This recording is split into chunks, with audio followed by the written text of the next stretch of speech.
Ladies and gentlemen, welcome to another episode of the ATACS podcast. This is Adults Talk About Cool Stuff. It is November 16th, 2021, and we're here to podcast. I'm Flex from Raleigh, North Carolina, hosting today, joined by our expert panel of Nate from Clayton, North Carolina. How's it going, Nate? Doing pretty well. Ready to be an expert on things. Great. That's why we called you in. And our other expert today with us is Alex from Apex, North Carolina. How's it going, Alex?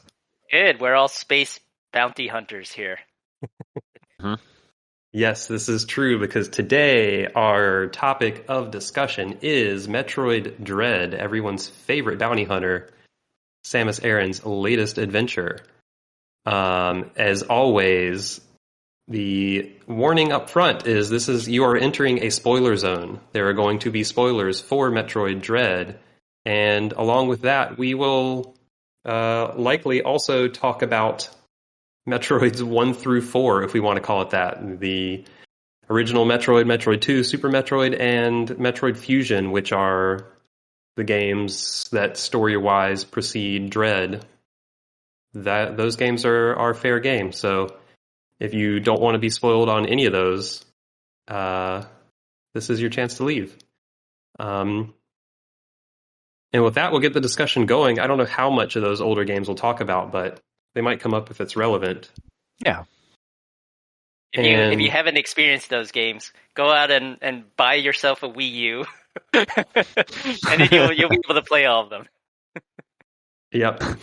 Go track down Nintendo's most successful console to play your 20-year-old Metroid games. Ultimate Metroid console. It really is. They just need to release Dread on that. Mm-hmm. Yeah, just go back and put Dread on the Wii U. Then you can play all the Metroids on Wii U. Yeah, and I guess part of that is like what is all of our, we've assembled here to talk about Metroid Dread. Like, what is everyone's kind of history with Metroid? I assume everyone here has played at least some of the games. We've all played and finished Dread now. So I guess we'll start with you, Alex. Like, what's kind of your brief history with Metroid? I started with the first Metroid on the NES, having no idea what to expect when I played that game. I learned about it pretty late. The game had already been out for a while. It's not like I was first in line to buy it when it released. And I remember reading it in Nintendo Power that there's this code called Justin Bailey, and you just, play as Samus in a swimsuit, and you got all the power-ups, and you start later on, and I was like, this is amazing. But yeah, I remember just getting lost in that game. Just endless corridors, no in-game map. I think the original Metroid didn't have a full Nintendo Power spread. So yeah, I didn't really get too far in that first game. Then Metroid 2 came out. I wasn't really on board with playing Metroid on a Game Boy, but Super Metroid, that was my jam. So from Super Metroid on, I've been with the series, at least the 2D ones. I played Prime, but yeah, for the 2D ones, played Super Metroid, Metroid Fusion when that came out on my Super Game Boy player for the GameCube, and then Metroid Dread. Nice. Just pure curiosity, have you played the remakes of Zero Mission and Samus Returns, the Metroids 1 and 2 remakes? Yeah, I picked up Zero Mission, a used copy of it from the mall in Raleigh, and the GameStop there had it used, and I was like, all right, give it a shot. It was great. It was one of my favorite. It's one of my favorite 2D ones. And yep, I even played the other MercurySteam title, Samus Returns. Nice. I feel like a lot of people overlook that one because it came out on the 3DS after the Switch came out, which is kind of a weird move. But yeah, so you've played pretty much all of them, at least the 2D ones. But have you played Metroid Prime Pinball? I own it, but I have not. I have not messed around with it. Well, that's more than I can say. I've never something that is a stain on my Metroid fandom that I need to resolve right after. I think you have to go. I think you have to go take care of that, so you can say you played every Metroid game. What about that? What about that multiplayer one that came out not too long ago on the 3DS? Oh yeah, there was that. Federation Force. Federation Force, yes. Yeah, I own that as well, but I did not pop it. So I have a couple of gaps. Other M also getting some scores, so I haven't really played that one either. Yeah, so what about you, Nate? What all have you played? I think of the three of us, I have played the least Metroid, so everybody can basically just discount whatever I have to say during this discussion, because I'm clearly not a real fan. I have not played any version of 1 or 2. I played Super. Pretty sure I tried playing Super back in the day on an SNES, but I don't know if I ever beat it, and I don't remember really liking it that much. And I did go back and play it on the Wii U a few years ago, before the Switch was out, and really liked it that time I played it. So I have played it all the way through somewhat recently, and I did play Fusion back whenever it came out on the GBA. I don't remember having any really strong thoughts on that one, so I don't think I remember much of it very well at this point. The Prime trilogy, which I really like, and Other M, which was its weird thing, and now Dread. I think that's all of the Metroids that I've played. I like how anytime anyone mentions Other M, they're just like, yeah, and it's there's just that. Like, too. I don't know, man. It's a thing. I don't know. It's the black sheep of the Metroid family. Yeah. I didn't hate it. I mean, all the dialogue is trash, but like I didn't hate it. Yeah.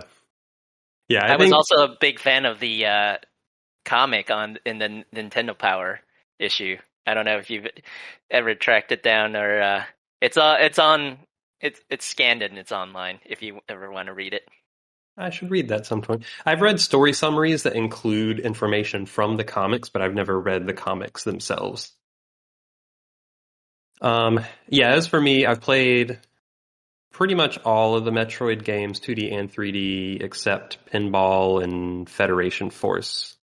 There might be another spin-off I'm overlooking, but otherwise I played, I think, all of them. I didn't play them in order.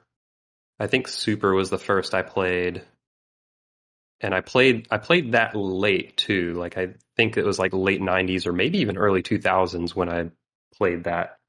I'm not sure I had played it when the original Smash Brothers came out, so I was like, "Who's this Samus person?" But I did play a big laser beam. That's cool. Mm-hmm. But I did play it before Prime. And then was able to jump on Prime and Fusion and all of that as they came out and pretty much kept up since. And at some point I went back and played 1 and 2, which a little hard to go back to. Did you finish them? Mm-hmm.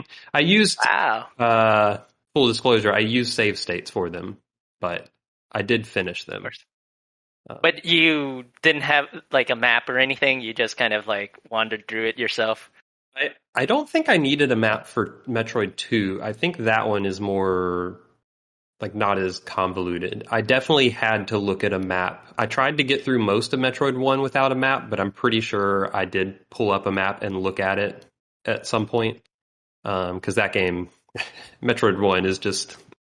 a large maze of like copy pasted corridors. So like at some point you're just running around and everything looks the same and you don't know where you are. So you did not draw your own map in a sketchbook?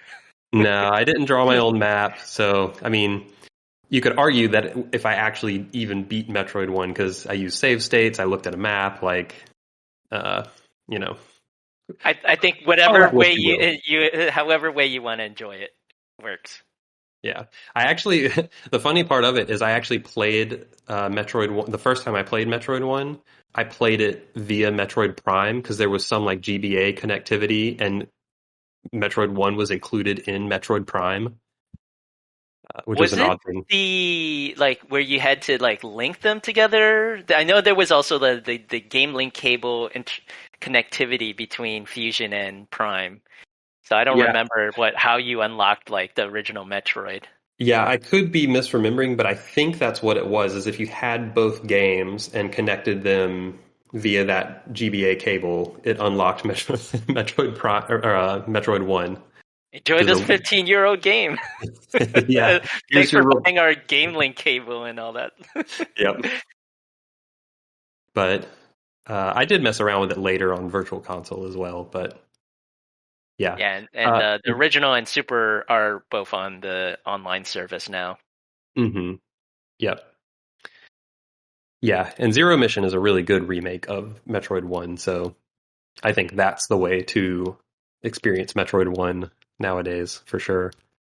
And yeah, I guess the only other note is like Super Metroid and Metroid Prime 1 in particular are some of my favorite games I've ever played. So that definitely like influences, I guess, my Metroid perspective. Is just like those are the game, like those are the ones we all hold up, right? As like, oh, these are the benchmarks. But yeah, then there was just a huge gap. You know, take out things like Other M and Federation Force and the Samus Returns remake, and there was a huge gap in Metroid games, and that brings us to Metroid Dread on the Switch. So I think it's time to get into that. Where to begin? I guess we'll just talk about like, you know, being on the Switch and an HD game, and you know, the first such game in the Metroid series. Like, I think it looks really nice. The art is really nice. I think it does have a really striking look. I really like Samus's suit design at the beginning of the game, and a lot of really cool backgrounds and like pops of color throughout the game. I think it visually looks really awesome. Yeah, I definitely really like the look of this game, and they just like the coloring and the lighting and all of that stuff. I don't know that, like, I feel like and this is the only Metroid game that I would say this about. I feel like there might be a little bit of like kind of bland corridor design in some areas of the world, where it's just like, there's not really much to distinguish here. You mean since Metroid 1? Yeah. Yeah, I think Fusion had a little bit of that as well, like being on a space station. So like that's definitely not a new thing for the series. But I guess when you know, compare to like the Super Metroids or whatever of the world, there's like could have maybe used a little more variety within each of the zones. Especially I guess the EMMI sections all look a little bland. But yeah, it seems like when they have the big areas of more like space station-y, you know, metallic areas, maybe they're not as visually distinct or interesting as the more naturalistic areas in some of the games. Like there are some like caves and swampy areas in Dread that I think look pretty cool, but that's not the majority of the game. Yeah, I think there are definitely some really good looking areas in here, but it's not as often as I guess I was hoping for. And I think you're right that in general as a series, Metroid has looked better when it's like more naturey environments. Like when I think of these are 3D, so it's a little different, but like when I think of the Prime games, they're a lot of more natural environments that look really good. But yeah, I think the game overall looks really good. I think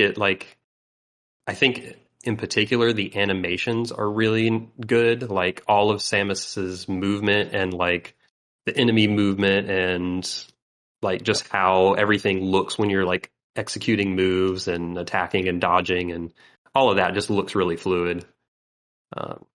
There's a lot of. I feel like they do put a lot of care and attention to how Samus acts, how she reacts to the bosses. It's just or lack of reaction. Like some of it is just so badass. How she just handles the situation. A lot of personality comes through her body language for sure, even though she's in the full power suit. Yeah, you kind of have. I don't know if anyone has watched The Mandalorian, but it's really tough to act through this helmet, through this costume, right? So they do a really good job of conveying, kind of like, what she's feeling through her body language. Yeah, for sure. Yes, I think all that stuff's great, and like I think it's really like even though it's a 2D game, like I think it's still really great to see like Metroid kind of, and because we haven't seen it in so long, like see it on a modern platform and like looking and animating really well. And that's a really good point about like her expressiveness, and I've definitely seen a lot of like reactions online to like her character, and I can definitely tell that they like that was something they wanted to do with this game, was like kind of give her more of a personality in the anti-Other M. Yeah, I was gonna say that's what they wanted to do with Other M too, but it didn't really work out. Yeah, I feel like Dread has like shown in stark contrast like how Other M did it wrong. Now Dread has kind of nailed her personality, because I feel like what they've done with her personality fits with how Samus has been portrayed in other games where on the NES or the Super Nintendo they couldn't really convey personality very well, but I feel like this still fits with kind of what I imagine her personality to be in those games. And yeah, I think that's really fun. And yeah, I think what you said, Alex, like there's almost like a Doom guy level of like just she doesn't give a F, and she just like she just is like standing and staring down these big monsters and just like, yeah, I'm tired of this at this point. I'm just I'm just done with you. It's like she's already encountered all of this before. It's just another Monday for her. Yeah, it's like Kraid, what are you doing here? I've murdered you already. Like, why are you back? And I guess along with maybe here's a transition here. I guess along with like how fluid the game like looks and animates, like transitioning to kind of like the movement and the controls, like I think for the most part the game also controls pretty smoothly, and like just zipping around the world, like that feels like a modern update and take on Metroid movement. And they've made it a lot faster. Like you can really book it through a lot of areas of this game. Yeah, I noticed it's a big difference from the Samus Returns Metroid 2 remake, that there's more. So in the 3DS Samus Returns version, there's a lot more planting your feet, waiting for enemies to attack you, and you kind of counter them. And here, I believe that the dash melee is a new addition, so you can melee while you're moving. So you can keep, as you say, you're booking it. You're just constantly hopping around, meleeing enemies, shooting them, and then just like wall jumping, and just you keep moving. Versus that kind of like, move a little bit, stop, counter, and move again. That was what the last one, which kind of threw me off. I didn't love that about Samus Returns, but I feel like in this one it's a lot more fluid in movement. Yeah, I totally forgot about that until you mentioned it, but you're right. In Samus Returns, the counter only worked if you were standing still, so you just constantly had to like be very particular about stopping and doing the counter. And I guess they probably learned some lessons, so we had mentioned, but MercurySteam developed Metroid Dread, and their first Metroid game was Samus Returns. So it feels like they probably learned some lessons from that and were able to kind of refine a lot of those things.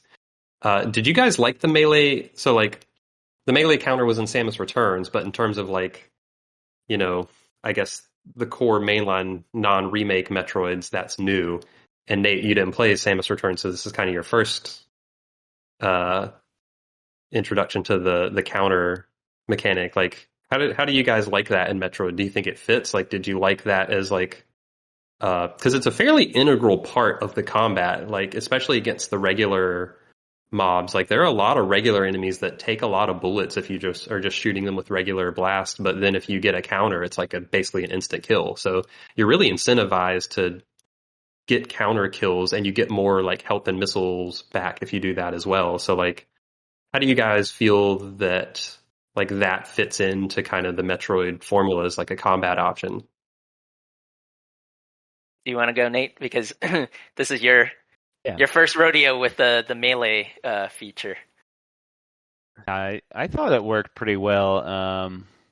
Definitely made me feel like I always had like tool to end a fight quickly and like get out of a bad situation and like finish some of my resources if I needed it. So I never felt like stakes were just gonna like completely screw me over to where I would have to like go find an energy refill or anything. I was always like, okay, I can just, focus in and make sure I get my counters and I'll be okay.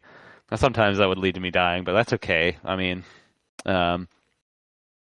so I liked the sort of push and pull that created for me early on, especially just like getting a feel for the game and the speed and the timing and everything. I found that to be a useful tool and fun to hit to get through some of those tougher encounters.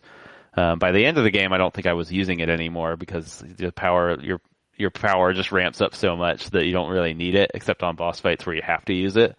So I think it works. It didn't dominate the game experience for me. It's not like I was only focusing on countering, but it was a nice tool in the tool set that helped me get back on my feet if I had made some mistakes or was just in a tough situation and could fall back on like, okay, just focus on my reflexes and get out of this.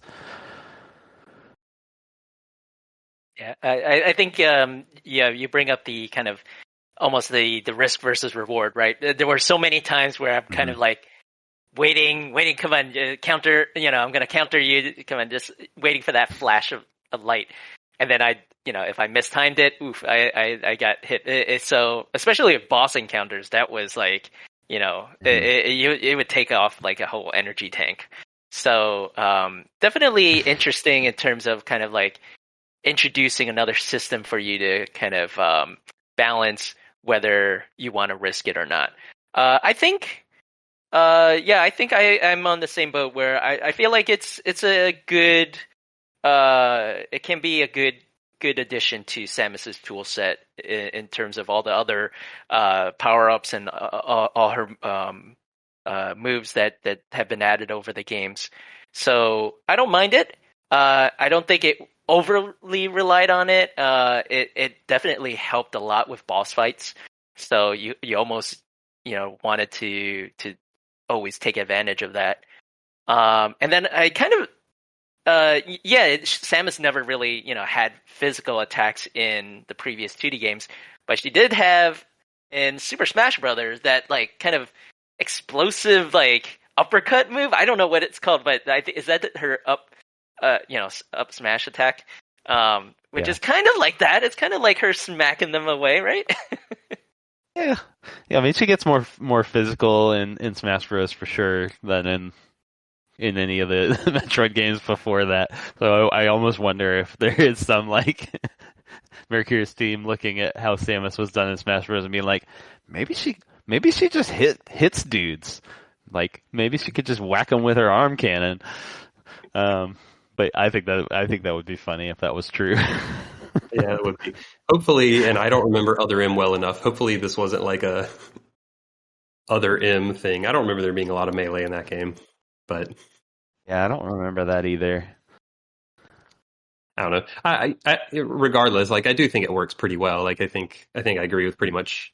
I think early game I probably got a little tedious every now and then of just like waiting for enemies to attack, because like anytime you have to wait for an enemy to do something, I don't know, it can be a little slow. Yeah. But especially in this game that otherwise moves really fast and snappy, like having to stop and wait for an enemy to do a specific animation is not always ideal, but I don't think that was really a big drawback. I don't think that affected it much.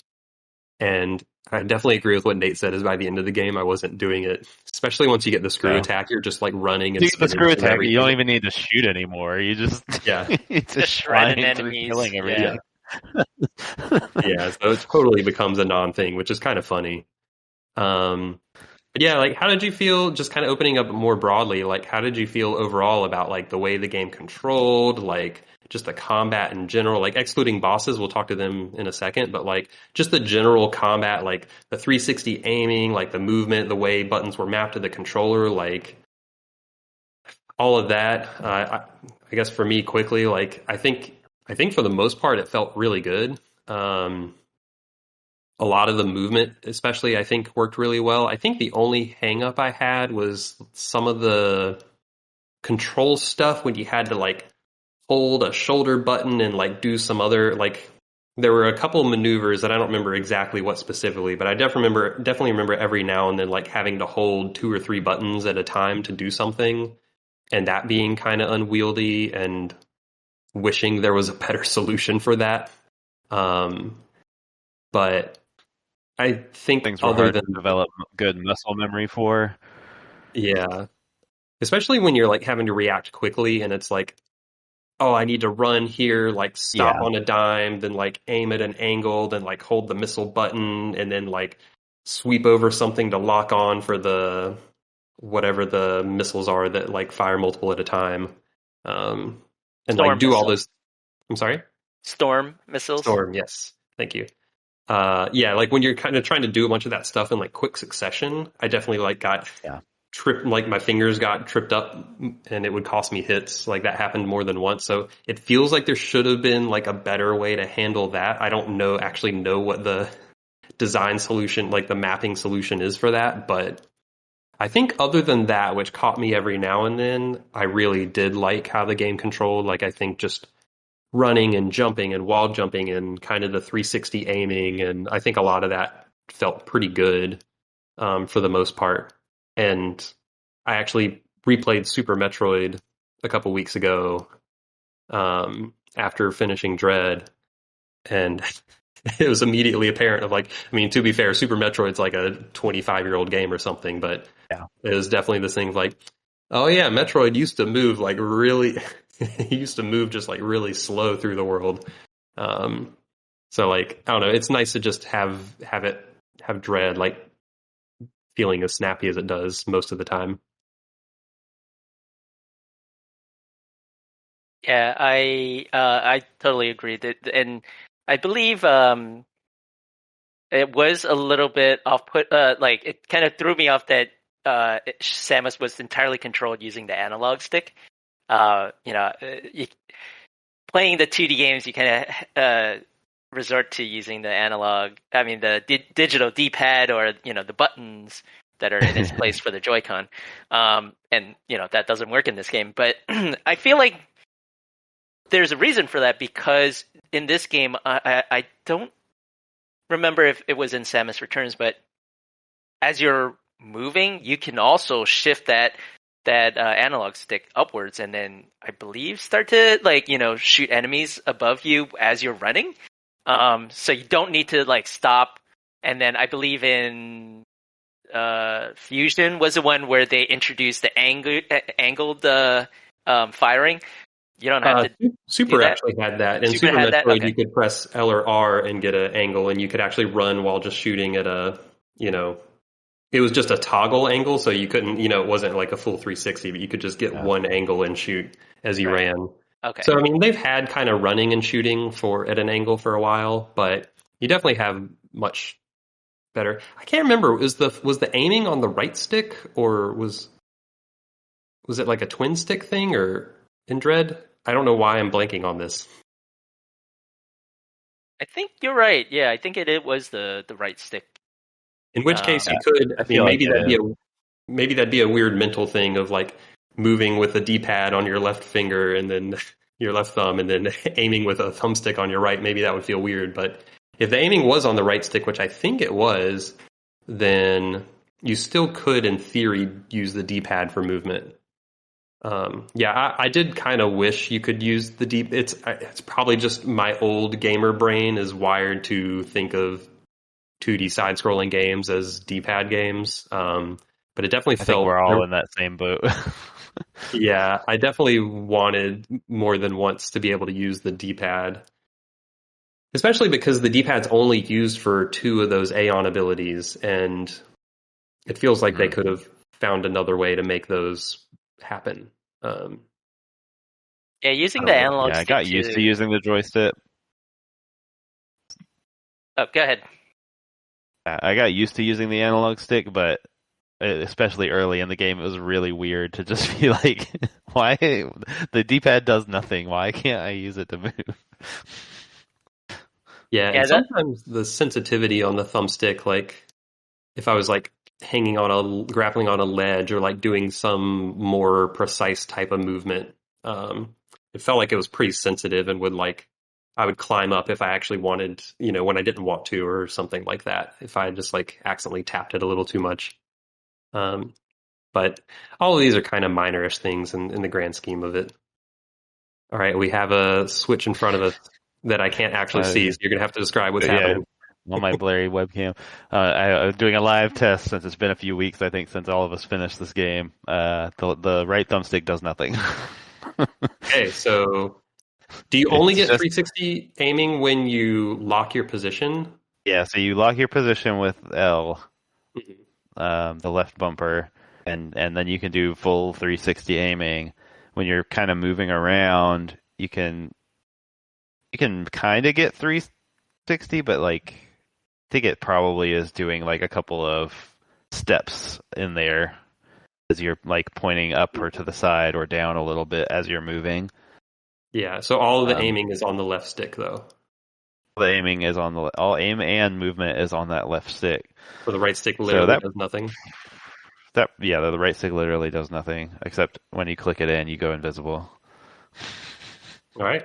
I mean, it makes sense because the main firing button is one of the face buttons, right? It's true. It's a face button, so you really wouldn't be able to aim and fire at the same time.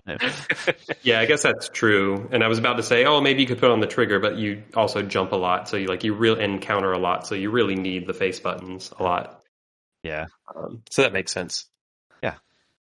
So that's probably also why the D-pad wouldn't work, because you can't get that level of control with the D-pad. The only thing that really threw me off with the analog stick is when I really needed to quickly turn into a morph ball. It's kind of less precise rather than tap on a digital button to do it on an analog stick. I think I found this out way later, but I think you could just hit ZL or something and then you immediately turn into a morph ball. I didn't know. But if you're moving, you'll do the slide. So we haven't even talked about the slide movement too.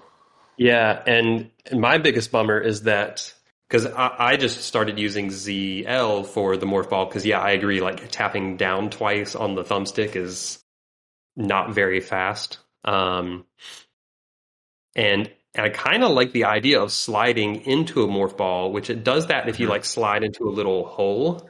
But if you're not under anything, I'm pretty sure if you're just in open area, if you slide and keep holding ZL, you don't slide into a morph ball, which I thought if they would have, like that one change would have made it a lot nicer for me because very regularly is like, I just want to run and slide and then be in morph ball if I hold this button down. Yeah, I would like it if, not that a slide would always put you into morph ball, but it's like, just let it be that if I hold it for like a couple extra frames after the end of the slide, then she just rolls right into the morph ball and keeps going. That would be cool. Yeah, because I think if you're running and just tap ZL via slide, but then if you hold it for long enough, it transitions to morph ball. That's how my brain wanted it to work the entire time, and it doesn't work that way. So I also had trouble getting into Morphle all the time because I would either accidentally slide if I was using the trigger, or trying to double tap down was more difficult than it should be. Yeah. So there are a handful of controller quirks, like control quirks like that, but again, they're all kind of minorish. And I think overall it controls pretty well. Especially with all the movesets that she has, it's quite a lot to try to it's not an easy challenge to try to map all that into what we have available to us. I think they had some interesting, clever ways of how they figured out, like, sometimes you got to hold it a little bit longer. Other times, you're holding this other one and then pressing. Yeah, sometimes it is kind of a little bit clumsy. I ran into the same issue. It's like, oh, okay, I accidentally used the power bomb now instead of what I wanted to do, right? Yeah. Which Metroid's never, because like going back to Super Metroid, you like select through items that are like listed at the top, and that also doesn't necessarily feel great because it's like, oh, I forgot that my selector is on the super missile. I didn't want to waste a super missile here. So it's like you kind of have to constantly manage that. But yeah,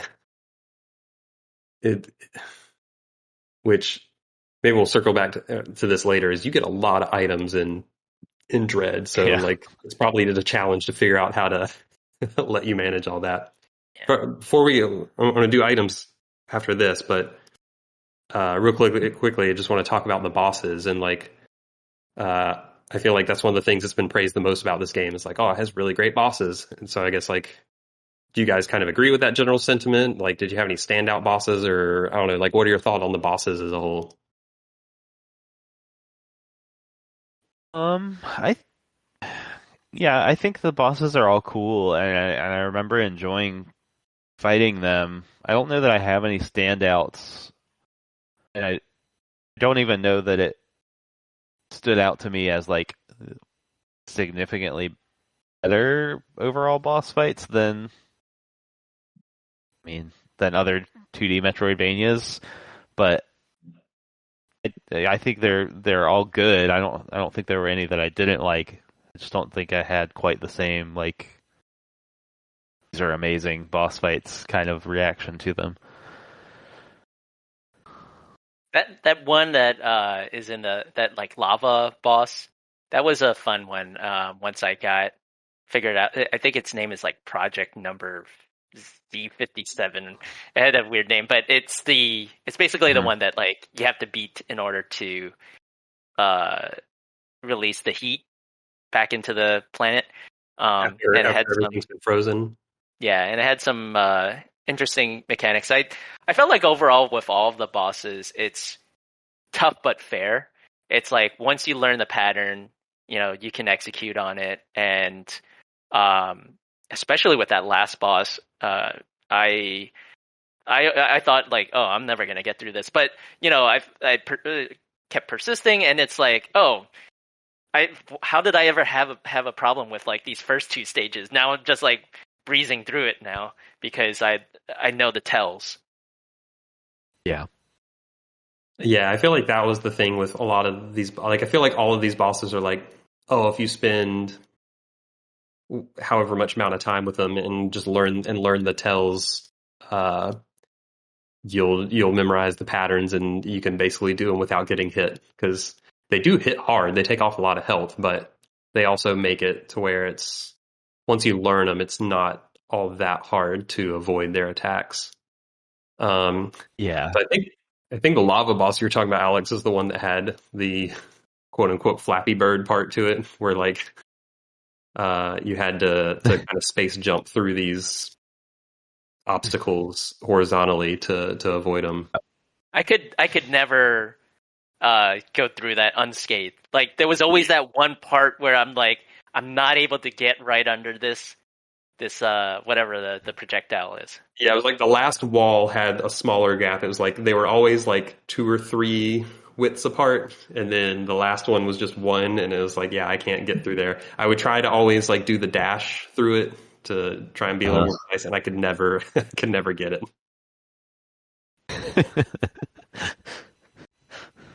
Yeah, that was an interesting throwback mechanic that was like Flappy Bird, which I did not I did not love that game when I played that on my iPhone. But I think also the cinematics for the boss fights were just like, you know, they were just lovely to look at when you would do a proper melee counter, or just kind of like in between boss phases, like even that first one that kind of like does the cloaking thing. You just see like the camera focus on Samus, just kind of like, pacing around, just like eyeing the boss, just like, again, total badass moment, just like, back turn, just like, all right, give me all you got. So all of those cutscenes were great.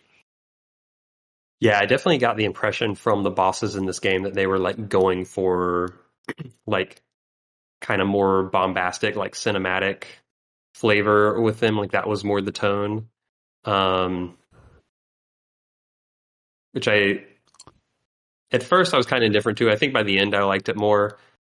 I think when you like, if I had to try a boss X number of times, like the more I had to try a boss, the more tired I got of watching like the cinematic parts of it. Oh yeah, you would just like hit the minus button and skip it. I think overall, kind of echoing what Nate said a couple minutes ago, is like, I don't think I outright loved the bosses in this game. I think they were like pretty, like they were like fairly well executed and fairly standard, like kind of pattern recognition bosses. Like I don't know that any of them like really went above and beyond that. Weirdly, I was expecting the final, because there were a handful of bosses like around the middle-ish of the game that took me a good number of tries. That lava one you mentioned, Alex, was one of the ones that probably took me the most tries. And somehow I got through the final boss on my second try, and I was expecting that one to be like a huge headache. I don't know if I had just like internalized everything from the previous bosses and was just able to get through it at that point or what, but you were just seeing the Matrix is what it was. Yeah, I was jacked in. No, the final boss definitely took me the most tries out of all of them. Most bosses I could beat on second, third, or maybe fourth try, once I kind of figured out their gimmick. But that final one took me a while because it's just a longer fight, and he has more phases to the fight than most of them. So I just would get to the next phase and then have to relearn everything. So the final boss took me a while, and to Alex's point, I didn't mind that fight because it was the final boss and it was hard, and punishing when you mess up. But then like just how ridiculous that fight is, like the choreography of it and all the like changes between the forms are just so over the top. I was into it. It was fun. Yeah, it was like, I don't know, borderline approaching like a God of War type of. Yeah, it is like a God of War or an anime style fight. Just like ripping parts of his armor off, and then wings come out, and then. Yep. Yeah, and then the ending goes full anime, which we'll get to later. Yeah, so I guess kind of pivoting back to like the items and like let's talk items and progression and all of that stuff. Because you do get a buttload of items in this game. Like I feel like they just like kept every Metroid item that's ever existed before and just like, all right, we're going to bring back all the fan favorites, and then we're going to add a half dozen or so new ones as well. So there's just like tons and tons of items in this game. I feel like most of them were okay. There were definitely some like is it called, like the pulse bomb or something? The bomb that like is like multiple little bombs extending out to the side. Cross bomb. Cross bomb. There you go. Yeah, it's like it got that one, and I feel like I used that for like 2 or 3 things, and then never used it again. And it was like, why? Why is this in the game? So it's like I feel like they maybe overextended themselves and like could have cut back on, like could have cut out a handful of items and probably would have just made it smoother and made less things to juggle on the controller. I tended to use the crossbomb more when I went back to find a lot of the missing items because they didn't really teach you this, and that's kind of they learned some good lessons from the previous games where it's kind of like letting the player figure some stuff out. But right when you get that crossbomb, you learn that, oh, well, I need the crossbomb in order to propel me over these blocks that would drop beneath me. But it's not something that's like super obvious. They don't tell you this, and you just kind of like, okay, I don't know what to do now. Oh, let me just try that, and then it surefire worked.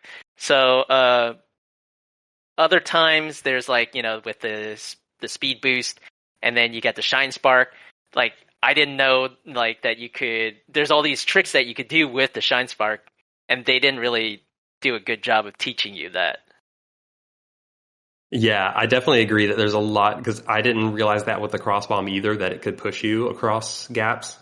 And the shine spark, I mean, the shine spark is so insane in this game. Because like there's been like previous Metroid games have had, I mean, going all the way back to Super Metroid, like Super Metroid, Zero Mission, Fusion, like all of them have shine spark sections. I feel like this game just like ramped it up to 11. I feel like there was at least one person on this dev team who's like, what's the best thing about Metroid? Shine sparking. And we're just gonna like, here's your most hardcore shine sparking puzzles we can. I mean, there might be harder ones in the older games, but they definitely went all into it. The thing that I didn't, there were multiple things about shine sparking that like just the rules of like, does it persist through wall jumps and slides and like all of that thing, like all of that stuff, like once you charge it up. But the one that I just didn't realize forever was that you can initiate it while you're in morph ball form. And it was like, there's a couple power ups that like you can't get unless you shine spark from, as a morph ball. Like, and yeah, they just don't tell you a lot of those things, which I think most of that was just used for optional stuff, but it still is like, when you get an item, they give you this tutorial screen that's fairly wordy for some of the items, and it's like, would it have really been that hard to just like say, oh, the cross bomb can like push you across things, or like it feels like that would have been just pretty easy to just clarify some of that stuff. I don't know if that was intentional or just an oversight or what. I'm not sure either.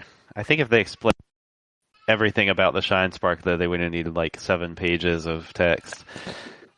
Yeah, I definitely didn't figure out a lot of that stuff myself of the shine spark. Like, I would spend forever trying to figure out a puzzle that I knew I needed to use the shine spark for, but I couldn't figure out what I was supposed to do. And then I would look up a video, and it's like, oh, you can dash into a diagonal surface and then re-shine spark, and I had no idea you could do that. Yeah, me either. Yeah, I feel like there was like probably half a dozen, maybe a couple more, like in the in-game item hunt. There's like half a dozen plus optional items that require like elaborate shine sparking. It's like every one of those, it was like, oh, I had to figure out something new that the shine spark was capable of. But it's like, I'm also only going to use this for this one optional collectible item. It's like, I'm going to learn this extra complicated maneuver for a single missile tank that's going to give me 2 more missiles. It's like, I don't know, it feels like a little bit extra to like learn extra complicated techniques just to get a missile tank.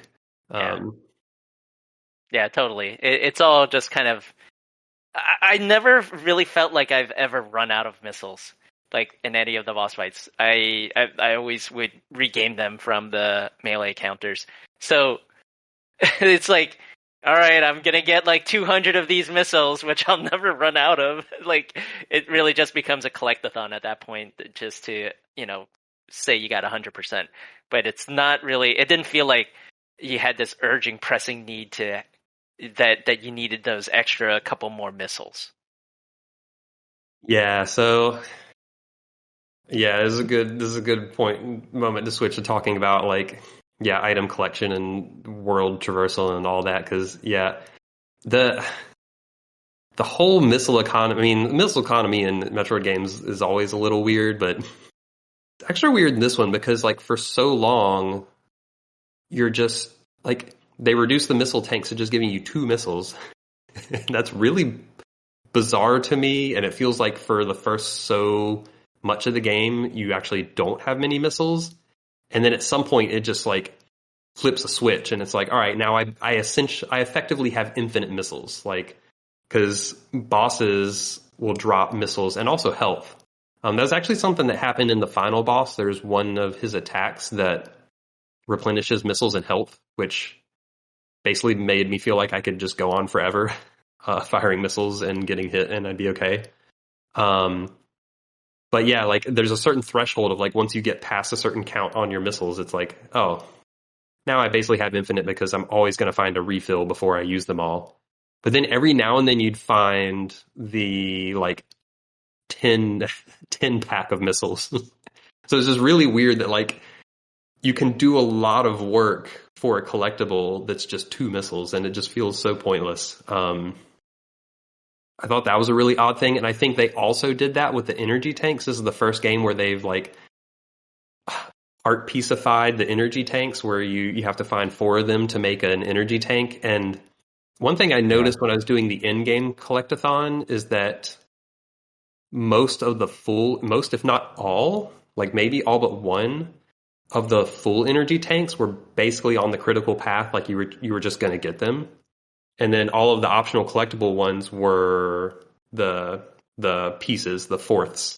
And so then there was like, 8 or 12 or however many that made energy tanks. So it's like, all of this to say is like, I feel like you got basically everything you needed on the critical path, and like doing all the exploring and doing elaborate shine spark puzzles. Like, it really wasn't getting you much. Like you were just getting like a couple energy tank parts and a couple 2-pack, missile expansions. Like it was kind of a weird dynamic that I feel like the upgrade economy has never been that way in Metroid before, where it just, I don't know about you guys, but it really didn't feel like I got all that much meaningful from like doing off the critical path exploration.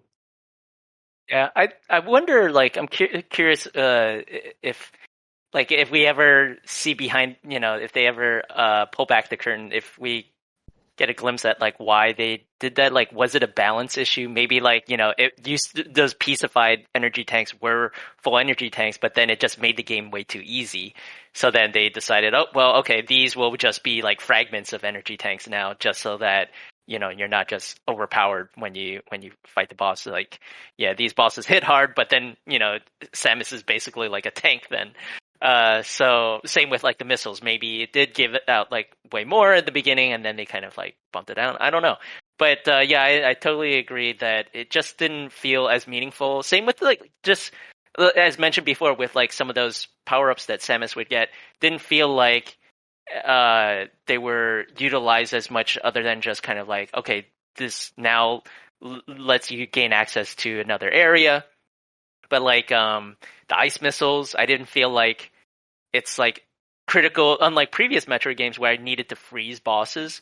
There's no more Metroids that you need to fight, so you don't have to freeze anything in particular. I think there was like one moment where I felt like, okay, there's a puzzle, and I figured out, oh, okay, I basically have to use ice missiles on it in order to stand on these enemies longer. Yeah, I think one of the side effects of like them having so many power-ups in this game is I think individually they all get less use. So like you'd get a power-up, use it a couple times, and then, oh, I basically wouldn't use it again. Like ice missiles, it's like you get it, use it to unlock a couple doors or remove a couple obstacles, and then, oh, they basically don't really need the ice effect. Like maybe a late game optional, missile tank, you'll need it, but like otherwise it just kind of, I don't know, you just throw that in the, in the pile of stuff you don't need anymore and move on. Just kind of a weird, and I think a lot of that stuff, like, I think a lot of that to me, because you're talking about like like questioning like the balancing and stuff. And I think to me that kind of feeds into kind of the overall feeling I got from this game, especially compared to older 2D Metroids, specifically Metroid 1 and Super, has felt like a lot of that design was intended to be like just focused on the critical path. It's like, you know, you get most of the energy tanks on the critical path. You're going to get more than enough missiles on the critical path. You're going to, you know, the critical path is going to get you a power up, let's say the ice missiles, and then it's going to take you to where to use them, and then you're not going to need them anymore, and you move on to the next item. So, like, to me, it kind of created this overall feeling, and the map design fits into this, which we haven't talked about yet, but, like, it kind of created this, like, kind of made me feel like they just wanted, like, a more critical path focused, like, you know, action oriented, like, hey, go through, be a badass, and kill stuff, and, like, it's not a game as much to me about collecting stuff, if that makes sense. It's it's always been kind of like about that exploration though, like you know, to find energy tanks and extra missiles. But yeah, I feel like maybe there was a little bit more intentionality in the design of the world and the layout, and there were like a lot of clever tricks that Super Metroid employed to kind of like hide things, fake walls and stuff like that. So it all felt pretty standard in this game. You know, once you kind of have played enough of the Metroid games, you know, kind of how to crack that code. Like, I think the Shine Spark really was the biggest one for me, where I'm just kind of like scratching my head.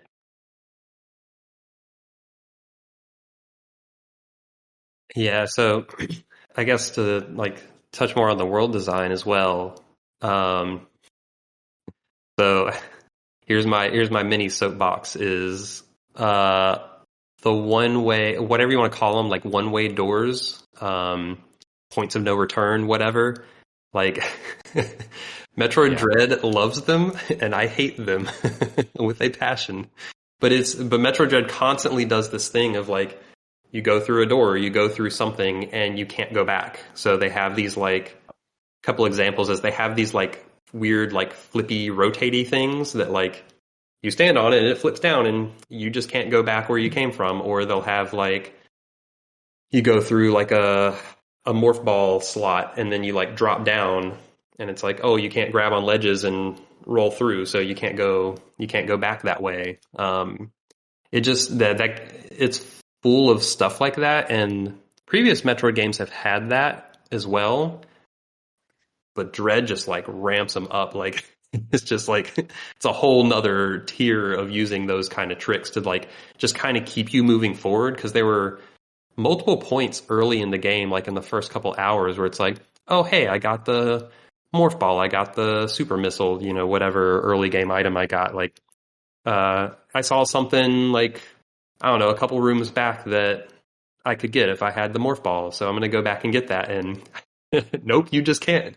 Like, they're just straight up doors and ways that they block you from going back. And to me, as someone who likes exploring, that just felt bad. I don't know if either of you guys like ever, you know, that ever frustrated you. Or I'll give one more example of one that I thought was really weird. And you may not remember this because this is very specific. At some point you go through a teleportal, sorry. And get, I think it was the Varia suit. Teleportal is a weird word, by the way. But like, yes, you went into a teleportal and there was like some water under it, and you like go down in the water and you like loop around and you end up dropping down back onto the same teleportal. But it's like, in your looping around, you got the item you needed. It's like, I think it was the Varia suit, because I think you were like trying to go in a heat room, couldn't get there. You go in this teleportal that's right there. So it's like, all right, you get stuck. Oh, hey, here's this teleportal. You go in it, and it takes you to this loop that you go through, and you get the item you need. But it drops you back down on the teleportal, and it's like a drop that you can't climb back up. And the like little gap that you use to exit the teleportal the first time is just blocked by debris. that was not there the first time, and all of a sudden this debris is there, and it's like, where did this debris come from? Why is it here now? I can't, like, there's no explanation for it at all. It's just they've just all of a sudden just blocked off this path that used to be able to go through, and it's the weirdest thing. And this, like, that's one of the more like obtuse examples of it, but like this game is just full of stuff like that where it's just like, no, you don't go back there. Like, and also like when stuff was frozen over, just like a lot of doors get frozen, like doors that you could go through. That's one of the more obvious ones. But it's just stuff like that is all over the game, and it's just really weird. And I struggled with it through like the first half of the game, and then eventually I just came to accept. I'm like, no, this is not an exploration game. This is a stay on the critical path, like action game, like just keep going forward. And once I accepted that, I think, you know, I had a better time with it. But I guess the like Metroid fan in me was always just like, it would be nice if like this world was actually open. Yeah, I totally get what you're saying. Yeah, I wasn't bothered by it as much. But I see what you're saying. You know, that you would like to explore more. I tended to just kind of like move on to like several areas later. Then I might like if I happen to be in that area once again. And this is something that we should mention, like, you know, the whole map system and like highlighting icons and stuff. That's how I kind of like would check around where I'm at. Like if it brought me back to an earlier area, then I would start to look around and start to do some exploration. But yeah, I did see that a lot, where the frozen doors, the lava or the heat vents closing off certain areas and opening other areas.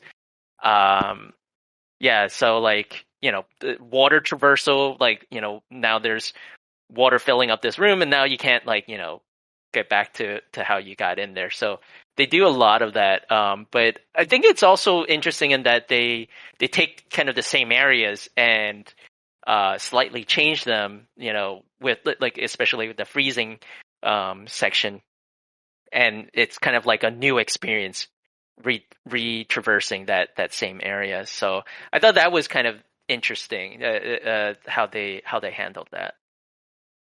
Yeah. So to follow up on that a little bit, I think that my take on it is that their core idea for traversing the map and finding things was that it is a more linear experience, and they had a sort of a planned idea of how you would go about doing that, and the way that the story objectives and the areas are linked together is done in such like that puzzle box kind of way that you loop back through areas over and over and over, led by the story linearly, with new abilities to then still have things there for you to find when you come back for the second and third time. Whereas if it was just open all the time, players like you might back and find all that stuff, and other players might back to that area and feel overwhelmed because now it's this just giant expanse. So I get what they were doing, I think, of trying to like segment it out and say, during this section you have access to these items. If you're the exploration player, you'll find all those items now. It isn't quite the same level of experience that probably hardcore traditional Metroid players are looking for, because you don't have quite as much to play with at any one time. But I do think I get what they're going for, and that was fine with me, because as soon as I realized that was the case, I was just like, all right, just take me on the ride. I'll find stuff when it comes up later. Yeah, and I definitely got to the I think I mentioned this a minute ago, but yeah, I definitely, like, somewhere around like half, maybe 2/3 of the way through the game, at some point after I stopped like trying to fight the game design, at some point I was just like, all right, take me on your ride. Like, you know, I'm gonna stop trying to fight with you. I think there is a like hard thing to nail down between, like, are we talking about giving the players complete control and expressive freedom over what their experience is, or are we talking about really good level design that like creates an experience for the vast majority of players that is the intended experience that the designers are going for. Do you know what I mean? Like, there's a weird push and pull there, Yeah. I think. Yeah, I think it's like my read of the game is all of that they're doing in the world design is very intentional. Like, I think they're going for a specific experience, and I don't think that's a wrong experience to go for. I think it is a and I think they pull that off well too. I guess is what I'm saying. Like, it's good level design, even if it's not maybe what you were looking for. I agree, and you know, to foreshadow my final thoughts, I ended up liking Metroid overall, but I had to get to this place of I had to stop expecting it to be Super Metroid, because by halfway through the game, it was just like, no, this game is just not Super Metroid. It is not the same type of game. That's not a reflection of quality. That's a reflection of like intent, like design goals, design intention. It's just like, they're going for a different thing, and I cannot play this game thinking it's Super Metroid. And at some point when I like got over that hump and I was like, all right, I have to accept this for, you know, what it is, which is not Super Metroid, is like, okay, like, yes, like they have crafted this thing well. I don't know, the only part that I don't know that I like about what they've done is I feel like the kind of pacing of the power-ups, both mandatory and optional, is a little off. Like, I feel like, I don't know if you guys felt this, I felt like for the first third to maybe half of the game, the power-ups were spaced pretty far apart. Like, I feel like I was going, and part of this ties in with the EMMI sections, because there's just a lot of EMMI stuff early in the game, but like, I feel like there were long stretches where like I just wasn't getting new power-ups, and I feel like in the back like third of the game, it was just like, boom, cross bomb, ice missiles, you know, gravity suit, power, you know, it was just like one after another, just like big major upgrade, like space jump, screw attack. It was just like, you would have one of those for like 10 minutes, and then you get another big one, and you're just like, oh, what is happening? And it's just like, it feels like some of that could have been spaced out better, where you got more stuff earlier. Yeah, no, I 100% agree with that.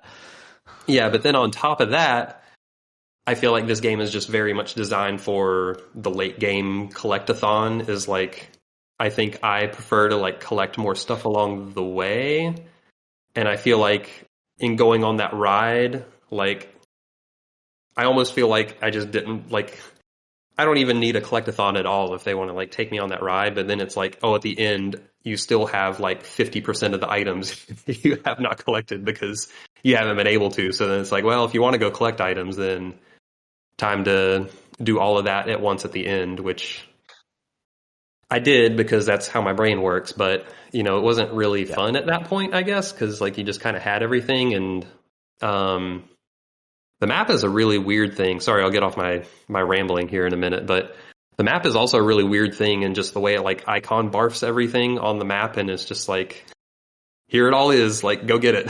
I wish there was a way that you could like hide some stuff, right? Like, because it's so visually busy. Yeah. With all the icons, like as you said, it's like it's barfed on there. Like, I was looking around, I'm like, okay, I could highlight things, but can I just like remove things? Because I don't care about certain things. I don't want to see it. I don't want to see where every single like save point or ammo refill station is, because it's distracting to me.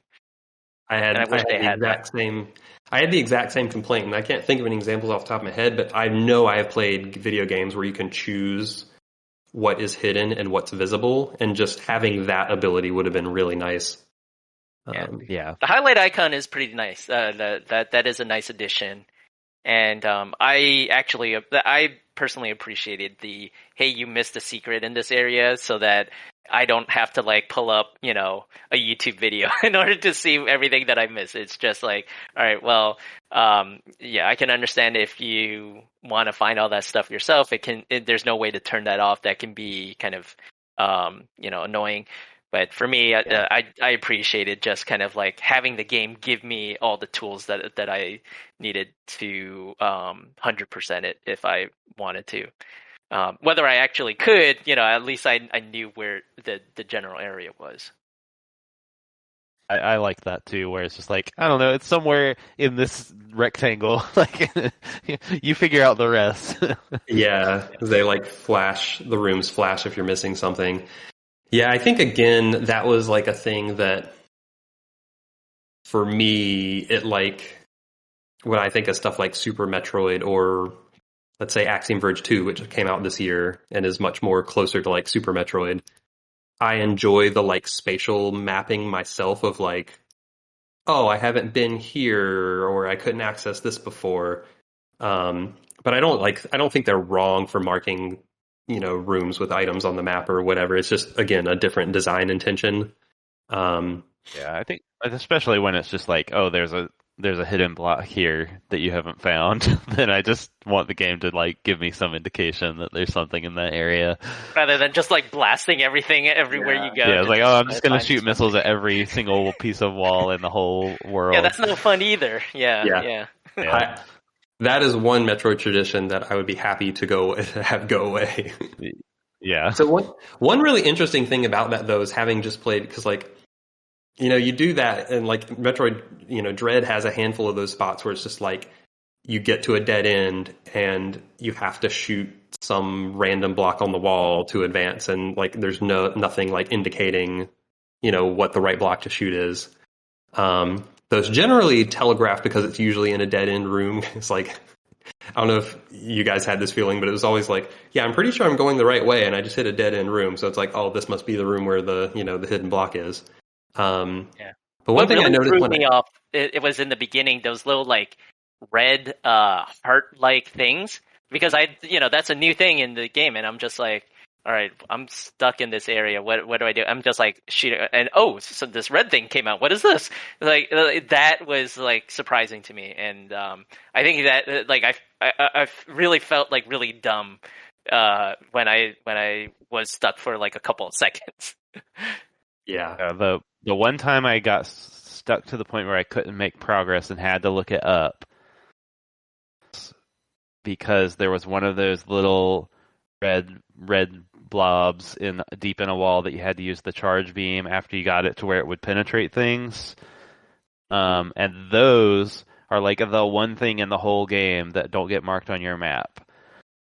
Are those like embedded blocks that you have to explode? Yep. So I somehow just missed it when I got to wherever it was that I needed. That was the one place I needed to go to make progress in the game, and then like proceeded to walk around the entire map like 10 times trying to figure out where was the thing I'm missing that I have the upgrade to get through now, and I was going to all the icons on my map being like, okay, what am I trying to get through here? But that was one thing that was not marked on my map. So I just ended up looking it up and was like, wait, there's something over here I'm supposed to do. And then, felt very dumb. That was after close that. to when you got that, whatever, that plasma or whatever it is, that weapon. Wasn't it? I think I recall that same spot, and I kind of like put a mental note that like, oh, okay, this thing shoots through walls now, so I need to like utilize that. Kind of like with the crossbomb thing. It's like, because I got it so recently, I'm probably gonna have to use it like not too far from now. No, I 100% am sure that I just wasn't head. paying enough attention. Yeah, No, I think I was just not paying enough attention, but that it is crazy subtle. for like an hour. It is subtle. Yeah, and I think it stands out more so because like Super Metroid has invisible blocks. All the Metroid games have invisible blocks, but I think it stands out more to me. It was more of an annoyance to me in Dread. I think because you get so used to. I think one of the reasons is you get so used to everything being marked on the map. Like you get used to like, oh, I got the super missile. I can go, check the super missile doors on the map because it's marked. So it's like when there's something that's not marked, it kind of like, it doesn't kind of fit with the flow you've gotten used to. And I also think, so the red things are marked, but I think the blocks that just have no marking at all are, one thing I noticed when I replayed Super Metroid is, at least on the critical path, there's, I guess I can't say definitively every single one because I didn't like, write them all down or whatever. But there's pretty much always some kind of visual indicator that like, oh, hey, there's something funny with this spot. Like there's usually something. And also the game Super Metroid, like, because Super Metroid has way more hidden blocks than Dread does. Like Super Metroid is just riddled with them everywhere. So I think part of it is also the game just kind of trains you to like, hey, be on the lookout for funny looking stuff. Like it's just kind of like a known thing. So I think Dread, by like A, not having those as something marked on your map, and B, just kind of like randomly throwing them in here and there, and like they're kind of nondescript at times, is just like, I don't know, it just never really felt good. And so it made it feel like one of those like vestiges that they held over, even though like the rest of the world design and flow has changed, like the way the map marks stuff and like the way the game is more linear. It's just like some of these other things have changed, but then they've like kept a couple of these hidden blocks here and there, and it's like, with all the other stuff you've changed, you probably don't need to keep this. It's like, I think you can let that one go. And it would have helped smoother. Yeah, I didn't really, I wasn't super as bothered by a lot of those kind of like, the secret stuff. But for me, the traversal was more annoying. Like, I think maybe this kind of ties into what you mentioned earlier, Justin, about the places getting blocked off, and then you can't access it anymore. But those teleportals, right?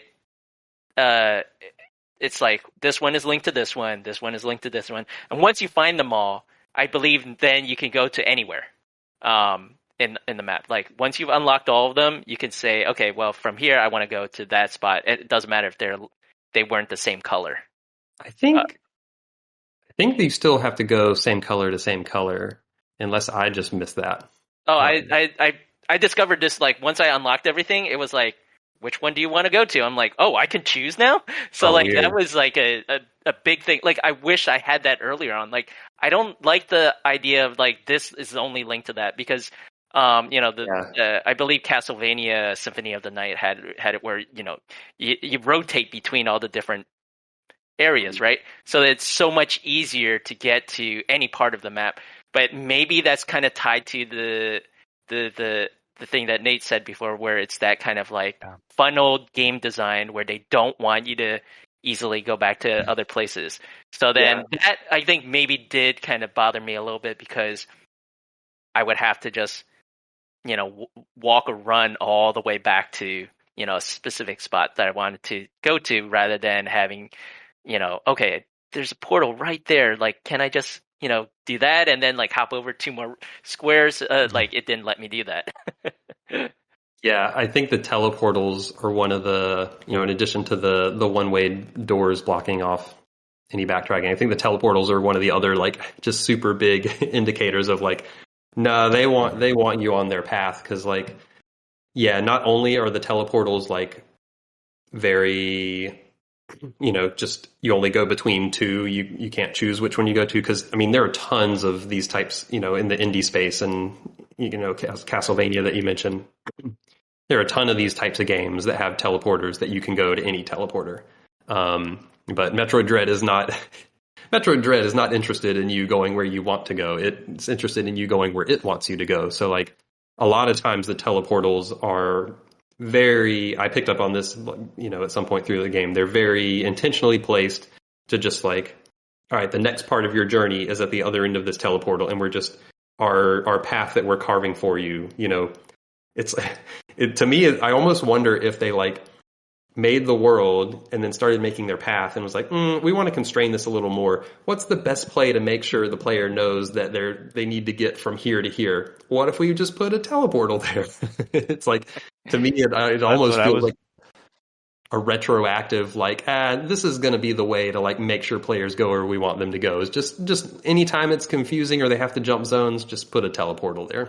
Yeah, that's what I was going to say. Like, if they, in a previous Metroid, in a more like backtracky, open map version of a Metroid game, that you would have gotten to where one end of the teleporter is, realized you needed an item to make progress there, and then the item would be back in another zone that you'd have to backtrack through the map that you just went through to use something that you've gotten along the way to go get the item that you need to get back to point A. And that would have been like the flow of the game. But people always complain about backtracking in these games. So they were just like, let's just connect those 2 points directly. There's ways to kind of design around that, like where if you have to backtrack through the same place, it's like they implemented some of that here, where they change some of that the environment so that it's more interesting when you have to backtrack through it. Yeah, they do that sometimes, but I think there's so much of that they end up relying on just like, no, we'll just teleport you there. It's cool, man. Game Maker's Toolkit did a video on this, and they actually did the homework of like breaking down the numbers on this and stuff. But there are a surprising number of times where, well, there's a lot of times where you get the key power up, and the one place you use it to advance is literally like 2 rooms over from where you get it. So like you usually just don't have to travel that far to make the connection of, oh, I got item, I use it here. But then there's also a surprising number of times where you need to use it is just across a teleportal. So it's like you get item, you get a key item, you step out of that room, there's a teleportal, you take the teleportal, and it takes you right to the room where you need to use that item. Or it's what Nate said of, oh, the item I need to get is back in that other zone. Oh, hey, look, there's a teleportal that takes me back to that zone. Go back, get the item, and then come back through the teleportal. Like that also happens a lot. So it seems very, to me, intentionally placed.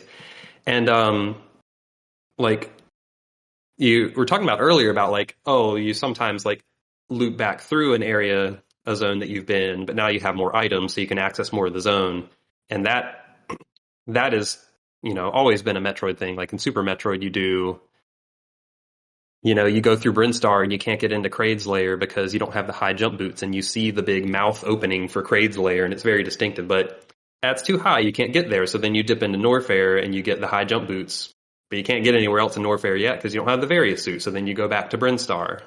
But you do all that yourself. There's no teleportals. So like, I mean, that's a very common thing that's in pretty much all of these games, but I think just having the teleportals in there makes it just like way more on the nose of like, nope, I'm just gonna send you right on back.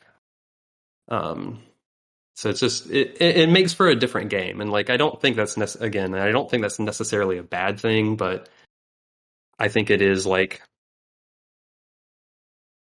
I think for me it was jarring, and it was maybe not what I was looking for. And I think it also brought some of those vestiges with it that like, if you're going for a more linear game, like you probably don't need some of this other stuff. Like you can probably get rid of it and make a more focused game on the design you're working with. Yeah. Yeah, and it's not just teleportals, it's also like those trains or whatever, the trams that take you to the next section. It's like those effectively are the same thing, right? They're just warping you from one end of the map to another end. Yeah. Those are more like traditional stuff. Metroid games have always had different zones with like elevators between them. Yeah.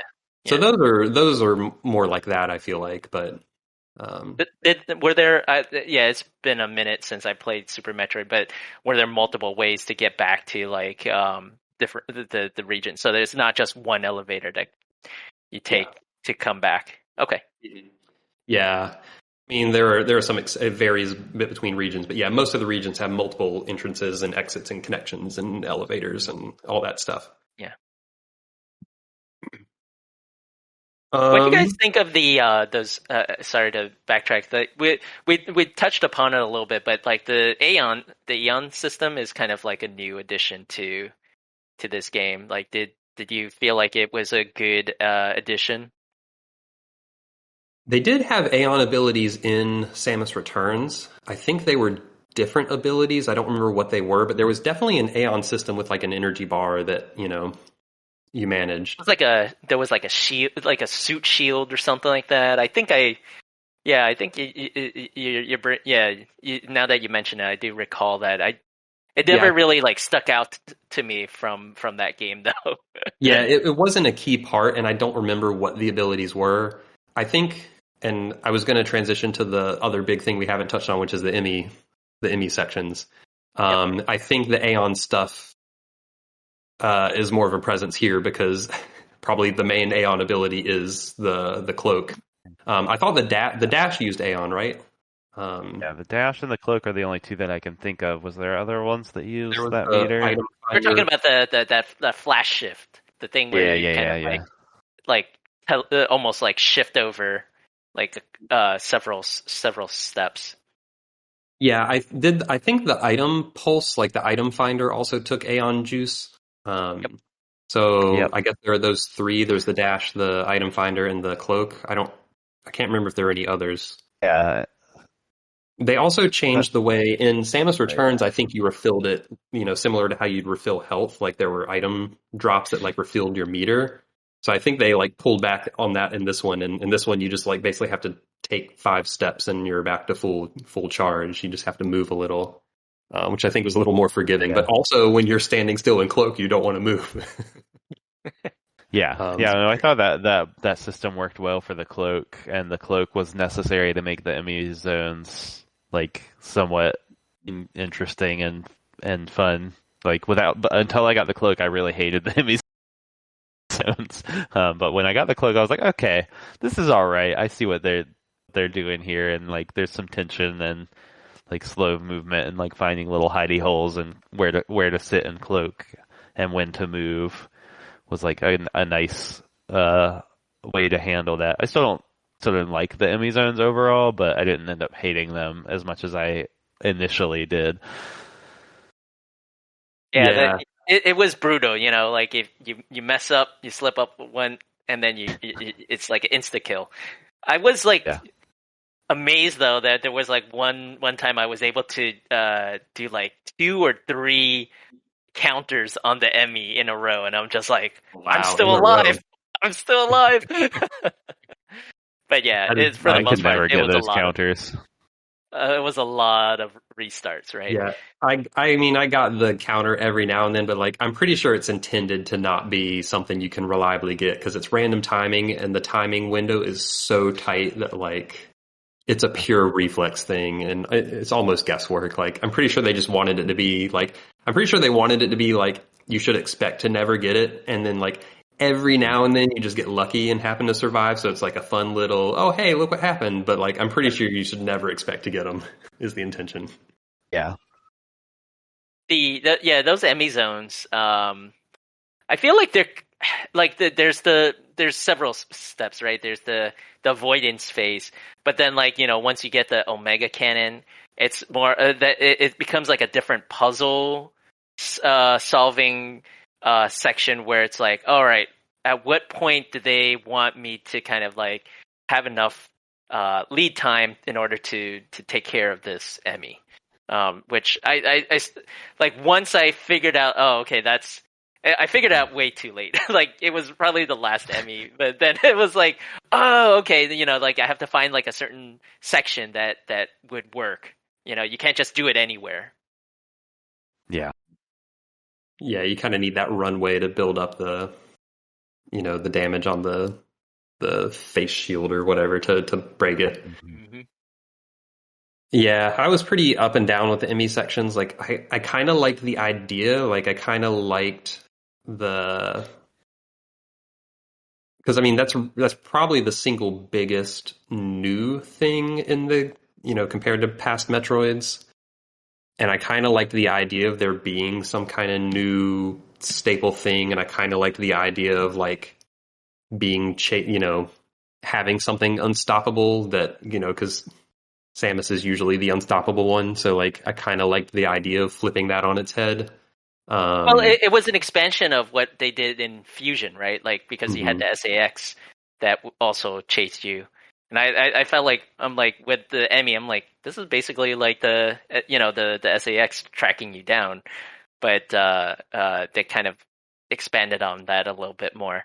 So yeah, it seems like it works in some places for me because I like that kind of like thrill of being chased. It's like, oh, you got to figure out, oh, the door's here, you can't step on it. You have to like shift over it so that you don't have the door shut in your face. There's also like the charge beam doors. You're just like, come on, open already. Like it does that little like animation where the door's kind of like rusted a bit and then it opens up and it just like, it just like puts you on edge. So I appreciated that, but then, there's some parts that didn't work because of the, like, oh, okay, well, it's just trial and error. I'm kind of restarting over and over again at this point. Yeah, I think there were just enough like frustrating things about the execution that it was like every time I like almost started getting to a point of like, oh, this is kind of a neat idea, then like, oh, I would hit like a trial and error spot that took me 10 tries to get through, and I was like, I don't know. And like I don't really know how to like improve on it, but it was just, I don't know, something about just like the range they detect you, or the environmental design of the areas and how much space you had to move in, or I don't know, I can't even know that I can put my finger on it, but it was just like something about it was just never quite as satisfying as I wanted it to be. Or like maybe there just wasn't enough to think about with them, and it was like, because like if it could be a stealth thing where like, oh, like I can kind of like, observe and kind of like, map my movements, like, and plan stuff out, and like, really like think my way through this, like maybe that could have made for like a fun stealth sequence, but it all just felt like so haphazard, and like the EMMI would move erratically, and like I could hear you from really far away. So I feel like 90% of my successful treks through an EMMI zone ended up with me getting on the correct side of the EMMI such that I could just book it. This is like, all right, the path, like the RNG aligns such that I'm in the right spot where I can just go. Yeah, it would have been nice if, like in Metroid Fusion, I believe you could have like used the ice beam on the SAX to kind of slow it down. But there's no way for you to kind of have some sort of offensive capabilities to like, push it off of you to buy you more time. Once you slip up, you're screwed, right? Like it's going to catch up to you because like you're underwater and you're like, 10 times slower. There's nothing that you could do at that point other than like that random timing of the, counter once it catches up to you. Yeah, the section where you were underwater before you got the gravity suit, that EMMI zone was the worst. Yeah. I was just like grappling beaming onto like the magnetic surfaces to kind of like give me a little bit of a boost, but yeah. Yeah. I do think that's a good point of like, I think part of what made the EMMIs frustrating often was that if they were anywhere near you, they would detect you. Like even if they were off screen, most of the time they could still detect you, and you have absolutely no way to have any influence on them or their pattern, their speed, or anything. Like if you could set off some distractions or you stun could like them in some way. If you had like a little coin maybe that you could like throw. Yeah. If you could disguise yourself as a space pirate and then throw coins around and Yeah, this sounds. I like this this path we're going on here. Put a barcode on the back of your head. No, but yeah, I think there's just like a lack of interaction there, to where it's like the only interaction you have with it is it's detected you and you need to run from it, which can be sometimes fun if you are in those sort of like chase sequences where you're doing like those like slide dashes and like trying to get through the obstacles. Like that part of it is fun, or it's in your way or coming towards you in an inconvenient way and you just have to like find the right place to cloak, which like is kind of neat the first couple times, but sitting and waiting for the robot to walk by is only fun so much time. Like I think it needed a little bit more interaction with them during those moments. Might have gone a long way. Yeah, because you're right that like the first couple times where you're like, oh, I like balled up into a morph ball into this little hole and then cloaked, and it like walks right up to you and it's like doing its little scanner up and down, looking right at you, but can't see you. You're like, the T-Rex in Jurassic Park. Yeah. Yeah, and then it walks off screen, and you're like, all right, I think I'm good, and you can't see it at all. You have no idea what its vision drains is. Then you step out of that hole, and immediately it detects you and comes running back over. And you're like, I don't even know where it is. Like how So it doesn't have like great indicators for like its hearing range. But yeah, I think it needed some way to interact with them more. Like even as something as simple as Mr. X in Resident Evil 2, he's pretty unstoppable and there's not a whole lot you can do to slow him down, but if you pump enough bullets into him, he will take a knee and get stunned for a handful of seconds. So that's at least something. You have some option potentially that if he backs you into the corner, maybe you can unload some rounds and stop him. And it's just Dread doesn't really give you anything to deal with it. I think, you talk about it's kind of neat, running and sliding. I think that's more what the SAX thing was. I think those were more set piecey, you're walking through and then all of a sudden the SAX busts through a wall behind you and it's all right, gotta go. And you just you run. It's not really a avoidance thing. It's just just get out of there. And I think that maybe almost would have worked better. Yeah. Which is a little bit of a bummer because I think the EMMIs are really cool design and I like the sound design, especially around them. And each one kind of had a different ability, that kind of set them apart from the previous one, right? So you kind of had to take that into account. It got really annoying at the end when they could just shoot through walls and stun you.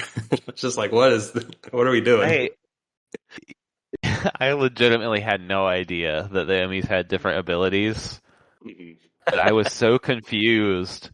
And I was running through one EMMI zone, and Sam was just "Oh, I got shot," and stunned by something, and could not figure it out. I saw at some point after I finished the game, reading someone's thoughts on it or something "Oh, the EMMIs have these all different special abilities." I'm how was I supposed to know that? Basically, Samus is like Mega Man. After you defeat the EMMI, she just absorbed their powers. The one that froze, you end up getting that ice power from it. I picked up on that later. That the ability you get from them is tied to what ability they had. It is a Mega Man-ish thing, but I didn't realize that it took me longer than I care to admit to realize that. Yeah, I did not realize that through the entirety of the game. So. Yeah, that kind of threw me off though. Does does Samus not need a Chozo to present a power up to her anymore? She could just grab powers from anybody, just touching them. I'm where how does this all kind of work together in the lore? Yep, it's a great question. It doesn't make sense. Is the answer. It doesn't make sense. Yeah, so I think with the EMMI stuff, I like the idea much better than I like the execution, and they became less of a thing as the game went on, which was kind of nice. I was oh yeah, it's nice to not have to deal with this for a while, but yeah. I guess the last... And I felt like it was kind of anticlimactic after you defeated that last one. I wish that it played a little bit more in the narrative, in the story. It's just kind of all right, these are out of the way now. Let's go to the boss. But I was thinking about it a little bit more. It would have been neat to maybe turn them on. The Ravenbeak, the boss narrative in a narrative story. But these things are just kind of left by the wayside once you're done with them, right? They're really I thought that they could have done some interesting things with it to kind of change your opinion of all these traumatic experiences that you've had over time. The same way, I guess, in Super Metroid, they kind of turned the whole idea of the Metroid on its head, right? When you saw it at the end in your fight with Mother Brain. Yeah, there's definitely some way they could have done something with that, but they totally just don't do anything with the EMMIs. They just completely. Yeah, it seemed like a neat concept that just needed a little bit more time to bake, and they could have expanded a little bit more on it, and it could have been really, really a cool integral part of the series. Yeah. So I guess the last major thing, I don't know that we need to spend a lot of time on it, but before we wrap up is just any story stuff we do want to touch on. which the EMMIs were not a big part of the story or lore. Well, so okay. So, I'm just gonna jump in. Yeah, go for it. Because what you got? Because we were talking about the EMMIs and sort of their role in this game. I am confused by the plot of this game, which is that Ravenbeak is the bad guy who you learn at some point lures Samus to this planet by releasing X-parasites there, which she wants to destroy. Because she is the last trace of Metroid DNA in her body in the known galaxy. She is the last Metroid. She is the last Metroid, and now it's correct to call her Metroid. like everybody's been calling her. I really wanted there to be some outro that mimicked the Super Metroid intro that started with like the last Metroid is, whatever, and like kind of had that same like dictation and tone. Should have done it when she lands there and Ravenbeak beats her up and leaves her there. They should have faded to black and had him say, "The last Metroid is in captivity." Perfect. But my main question is, he was trying to get the Metroid DNA from her using the EMMIs. He beats her at the beginning of the game and beats her up and leaves her unconscious. Why didn't he just take her Metroid DNA right then?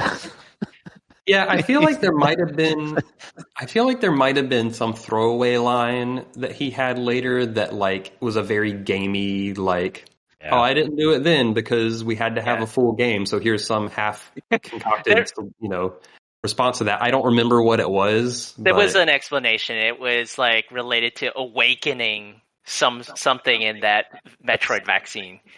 That's what I ended up coming away just like telling myself it was, and maybe they did say that was like, oh, she had to like go through this gauntlet that he created in a very contrived way to like fully awaken the Metroid in her. Yeah. Yeah, it was all very contrived, like. And the whole like gathering these like extremely dangerous like X parasites. Like, did they just happen to be there, or did he bring them there? Like, I guess it wasn't clear, but he sent he was the one that sent the transmission of the X parasite to lure Samus there, and so he had some knowledge that these dangerous creatures are there, and he didn't care that they got released. And I guess he knew, oh, okay, Samus is going to take care of all of them. Like, even if they're going to infect him. I guess they were probably there because they were all quarantined in that one facility until you accidentally let them out. Yeah, that was kind of a cool moment. That like, it was. You see all of them just kind of like escape, right? Like I have to confess, like the X parasite concept is not my favorite. Like compared to the design of the Metroid, which is like so like alien and cool. Like the X parasite is this like boring gelatinous slime that just like shapeshifts. I was not a huge fan of it. Like in Metroid Fusion, I liked the idea that there was this kind of like this is the prey for the natural prey for the Metroids. I just didn't care for the design itself. I agree with you 100%. They're pretty dumb looking. Yeah, they're just like a blob. And I do miss that we didn't get any actual Metroids in the game other than Samus. Although I get what they're doing. Like, she is the last Metroid. That's the whole thing. So I get it, and I'm okay with that. But it is kind of a bummer to not see and interact with living Metroids.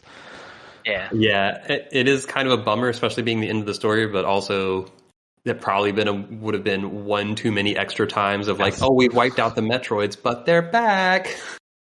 Yeah, because they've already done that multiple times in the series. Yeah, for sure. Yeah, it would have. Yeah, I think the expansion though of the Chozos, like actually now meeting at one living one, that was a cool direction to kind of like take it into, because before now it was always these like statues of them, right? Like you've never really kind of met one of them, even though like those like Chozo soldiers.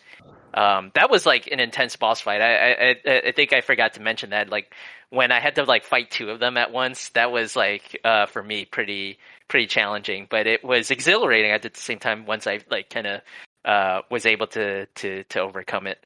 But yeah, just the lore, just the when you like approach that area and then the camera kind of shifts to this like 3/4 view and then you see the giant gate. Like the presentation of that was pretty cool. Yeah, there were definitely a couple moments in the game that were just visually really striking when they would like pan the camera or show something or whatever. Did a good job with that stuff.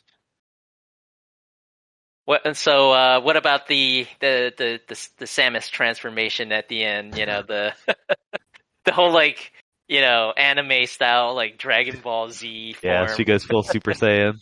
Yeah. Yep. I won't mention the other video game to not spoil that one, but Nate, before we played this, Nate was like, "Hey, is this going to be like this other video game where the ending just goes full anime and your character is like the super god, all being, capable of everything?" And then turns out, yep, that's exactly what happens. You just, you got Metroid DNA in you. You probably got some X. You got some Chozo DNA, like you got all the DNA, and you just become the super being that's capable of everything. That's how it works. You just got to get more DNA.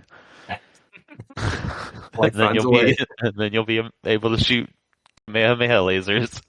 That's what vaccines do for you. Like the Metroid vaccine. It gives you superpowers. Yeah, that whole section was just really silly and very anime and over the top, and the whole thing where the Ravenbeak gets infected by the X parasite, right? Like, and then you just blow it away. Yeah. Mm-hmm. You just like charge it up, and then it was like one shot and you're done. Like I thought like oh man, there's gonna be a like the last form boss fight, but it was like basically. Yeah. I feel like they were trying to like. Maybe I'm reading too much into this. Part of me felt like it was maybe an attempted kind of throwback to the end of the Super Metroid final boss, where it's like after the Super Metroid gives you the powers and you have that super beam in Super Metroid, the fight's basically done. You're just, blowing it to smithereens. So it struck me as kind of like that of like, oh, you get this super powered thing at the end where you just have this beam that's going to obliterate the final boss. Yeah. You feel like you're just so overpowered and when you're done with that and you're like escaping the planet, you're just like blasting through like chunks of walls.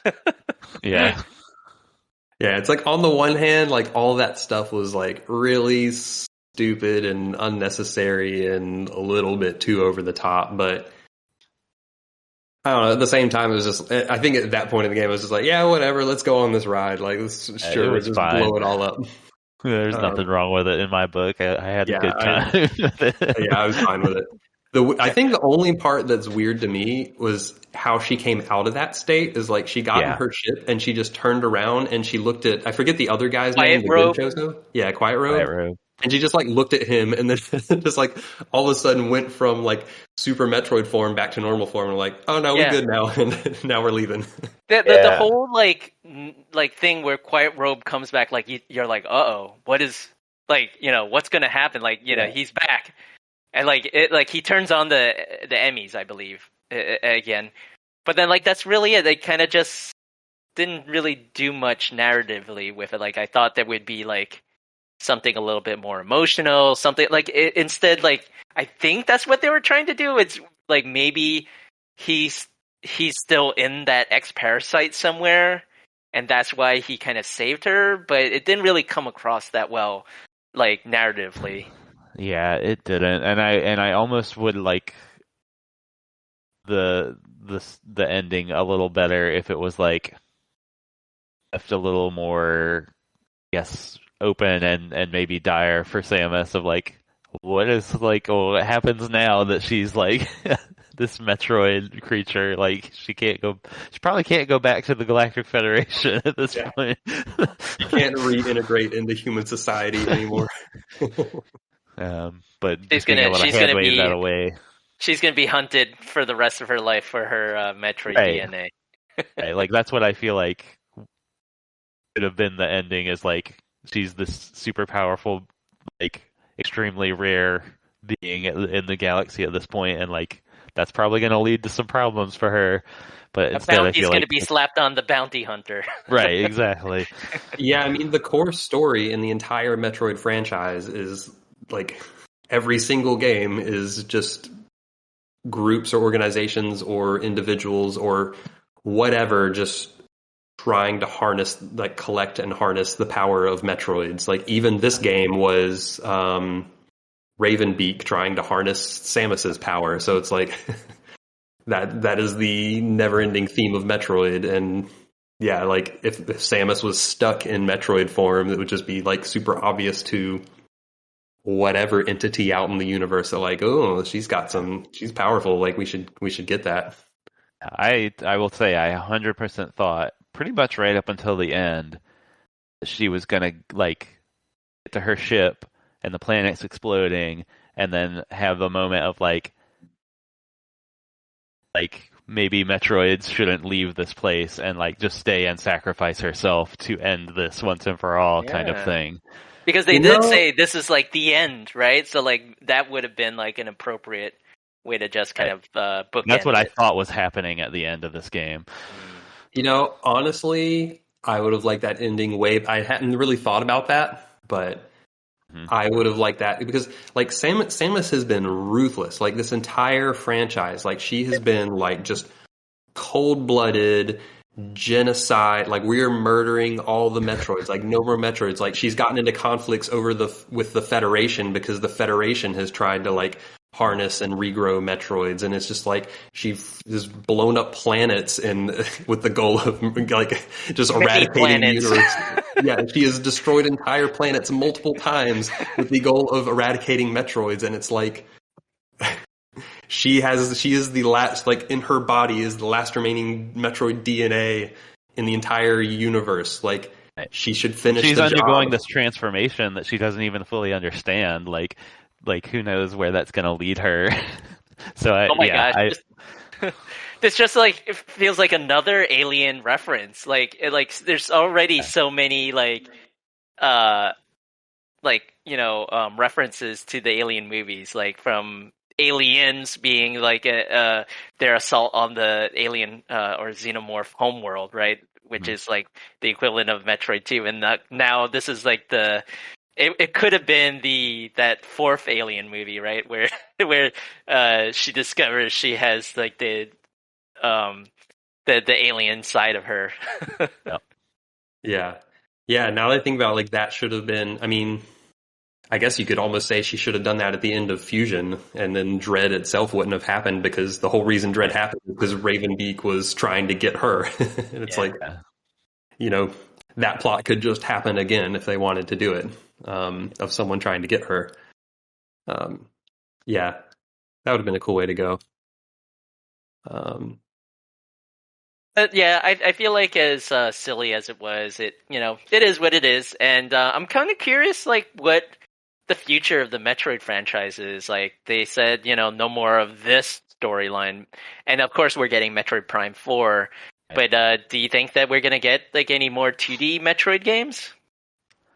I mean, I put my business hat on. I think if this game and Metroid Prime 4 or Prime 4 sell well, I think so. Because I think they can go back.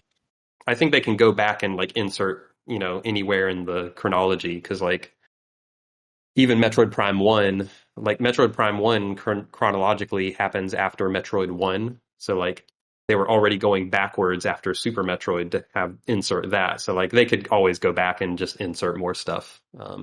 Pretty Maybe much like like a Samus Begins sort of thing, where it's just like, let's see how she became the badass that she is now.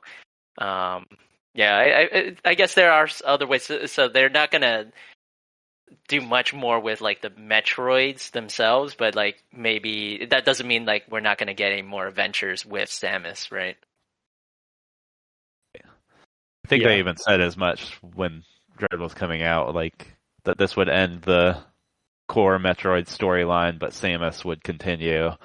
So, if they do a game that takes place in the timeline after Metroid Dread, then theoretically there still shouldn't be any Metroids other than Samus. Samus.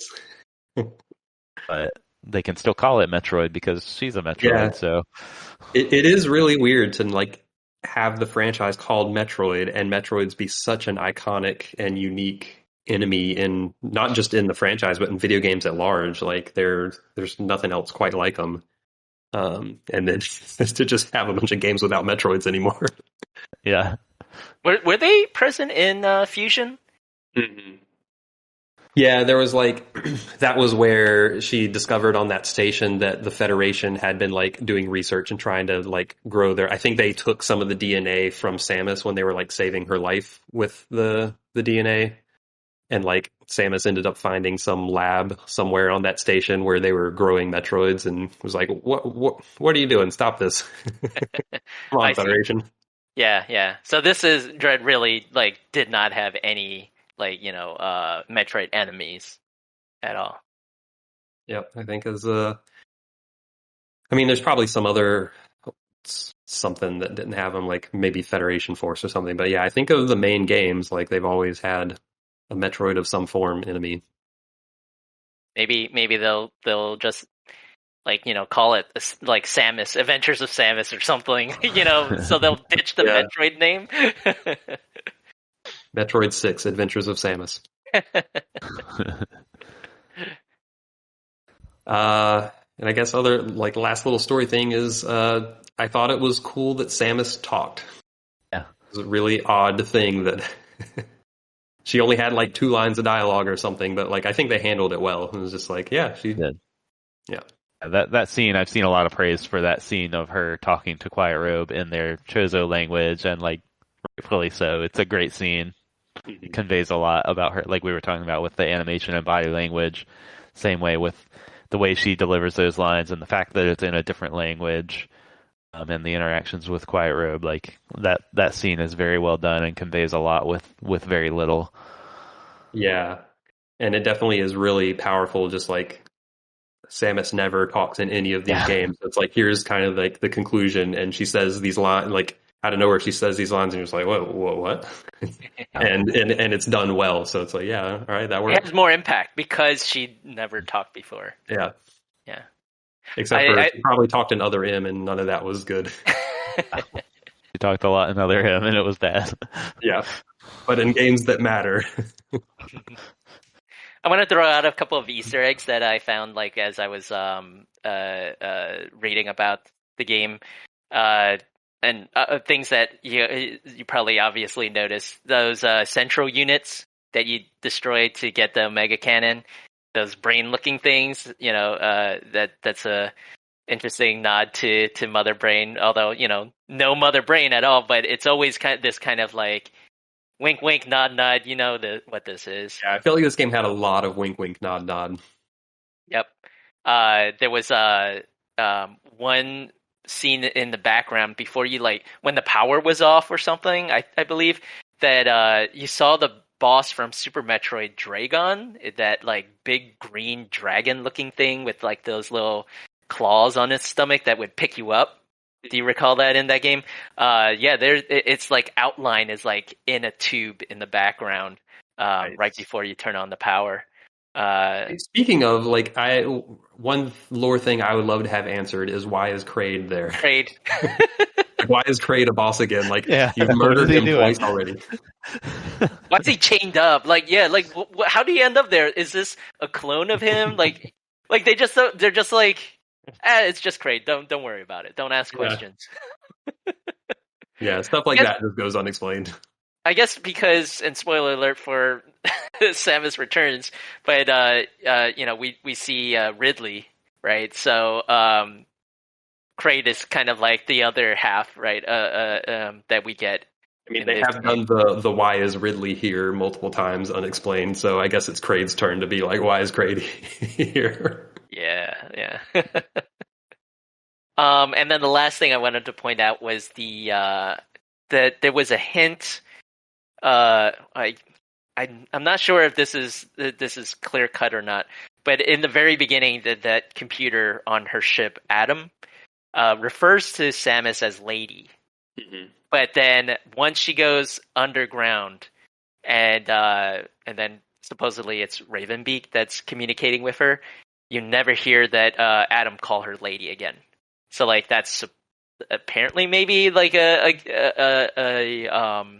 foreshadowing of it, but I'm not sure how obvious it was. Yeah, it wasn't obvious to me. I didn't really pay attention to that. But I read something about that afterwards, and yeah, in retrospect, it actually is kind of obvious of like, because he calls her Lady multiple times between the start of the game and when you get knocked unconscious by Ravenbeak, which is a very short amount of time, and he calls her Lady multiple times in that short time span, and then never again the rest of the game. So like, I'm pretty sure that's very intentional of like, oh, it's a different, entity talking to you through the computer at that point. Yeah. I'd have to go back and look at all the Adam scenes again, but I really didn't like that like turn right at the end where it's like, oh, it was actually the bad guy talking to you the whole time, because then it threw into question for me any of the information that Adam had given you throughout the game. I was like, well, was any of that true? Like because he had just given you all this information about how you're becoming a Metroid and like all this stuff. And I was like, okay, I don't like. Are you just making all that up? Like, it had a real like unreliable narrator problem in a bad way for me. That twist came where I was just like, okay, I don't know what to make of this at this point. Well, and then the other thing was at the end, the Ravenbeak says that he does the Darth Vader thing. I'm your father, right? Yeah. I'm your father. Join me, and we will rule the galaxy. Like it's straight up all of that. Just very cheesy, but whatever. Like I was like, what? Like I don't understand. How's he? So like I had to go and read up on this, and it's like, oh, so when she got like the Chozo DNA or something, like she got his DNA, like he was the one that donated like the warrior side of the Chozo. That's what I thought it meant, but I don't know if it actually says that. Yeah, I don't remember them explicitly saying it in the game, but yeah, that was, because it's been long known that like she was infused with Chozo DNA when she was younger and raised by the Chozo. So yeah, I just kind of assumed that like, oh, I guess it was his DNA, or at least partially, but they don't spell it out really. Yeah. Rightfully, she's just like, okay, whatever. She doesn't phase her at all. Dad. Whatever, she just Dad. still rips his wings off and just beats him up. Yeah, I feel like making her trying to make her a father figure is just unnecessary. Like you could still have the same conflict and plot without that thrown in. Yeah, it seemed like just a throwaway line that didn't have any emotional impact on her. Yeah. But that was it. So those were the Easter eggs. I'm sure there's a couple more, and I had a lot of fun checking out some of the sequence breaks that people have come up with for this game, where just people have figured out how to attain power-ups way earlier than they're supposed to, and just it's breaking the game. Cool. We didn't get into that when we were talking about the world design, but yeah, it's like, and they intentionally put in sequence breaks because there's a secret Kraid insta-kill if you get bombs before you get to Kraid. Yeah, you're not supposed to be able to get bombs before Kraid, but they have a bomb.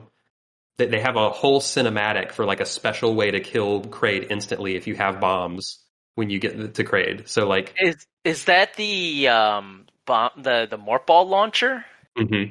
Because I saw that on the map, actually, and I'm just like, what the heck is this? Yeah, it actually launches you into like Kraid's belly button hole, like the belly button hole that like shoots out like projectiles.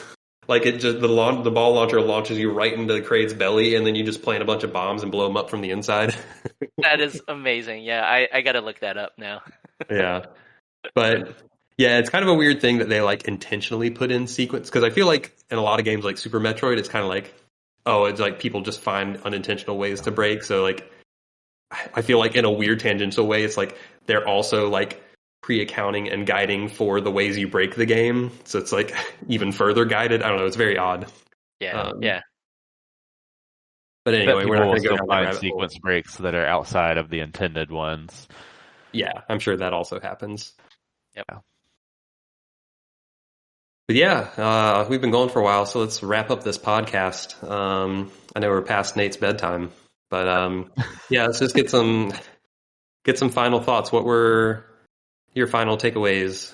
Do our quick wrap up. What are your final takeaways, Nate?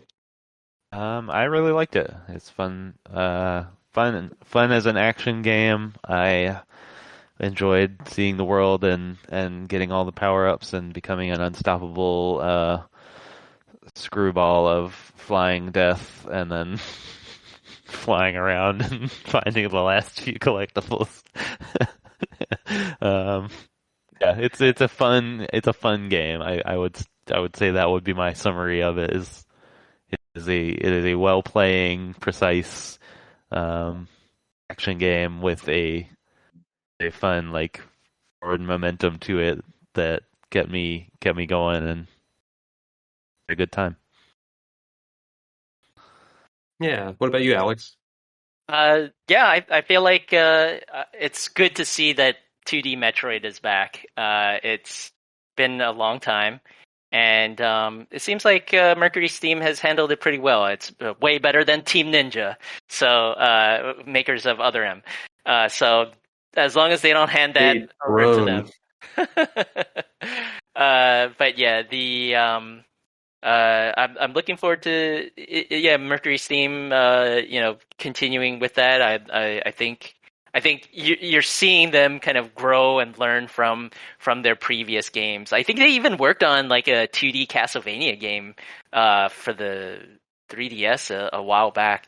So they're kind of like refining along the way. They're seeing what they're trying out, things that may or may not work, and then hopefully they'll take the right lessons into the next game.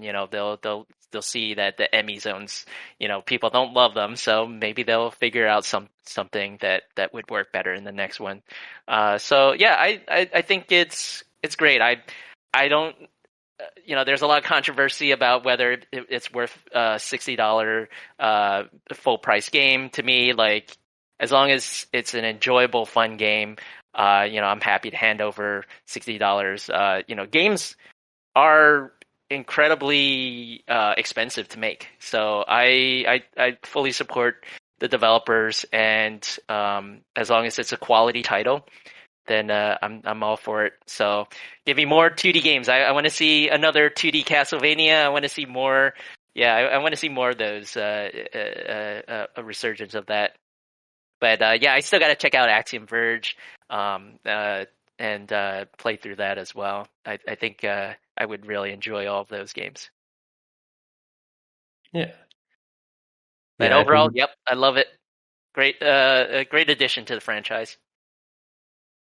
Yeah, I think whenever I see those price arguments, it was like, oh, why is it costing $60 when, like, I don't know, Hollow Knight is longer and arguably better and all this stuff, and it only costs $15, and I'm just like, maybe Hollow Knight should cost $60. Yeah, that's the real answer. Hollow Knight is a $60 product. Yeah, it is a quality product. Yeah, I did enjoy it overall. The game overall.